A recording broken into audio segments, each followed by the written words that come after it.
উনি স্বৈরাচারী হাসিনাকে স্বৈরাচার বানাইতে সহযোগিতা করেছেন। উনি তত্ত্বাবধায়ক সরকারকে বাতিল ঘোষণা করে দিয়েছিলেন।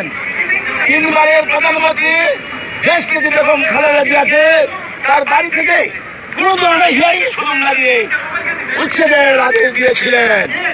ওই দিন বিচারপতি তিস্তান, ব্যারিস্টার রফিকুল হক, ব্যারিস্টার মওদুদ আহমেদ, ব্যারিস্টার জমিরুদ্দিন সরকার, খন্দকার মাহমুদুল আহমেদ, এজে মোহাম্মদ আলী, জয়নুল আবেদিন, ব্যারিস্টার কাইসার কামালরা ওই দিন বলেছিলেন যে আমাদেরকে 10 মিনিটের সময় দেন, আমরা আমাদের ক্লায়েন্ট সাবেক প্রধানমন্ত্রী বেগম খালেদা জিয়ার সাথে একটু পরামর্শ করে এসে হিয়ারিং করি।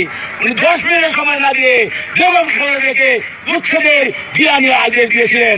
আজকে আমরা এই কথাগুলি বললাম, এই দেশে হাজার হাজার মানুষকে হত্যার জন্য সে দায়ী, শত শত মানুষকে গুম করার জন্য সে দায়ী, এবং লক্ষ লক্ষ মানুষের বিরুদ্ধে হামলা মামলার একমাত্র সেই দায়ী।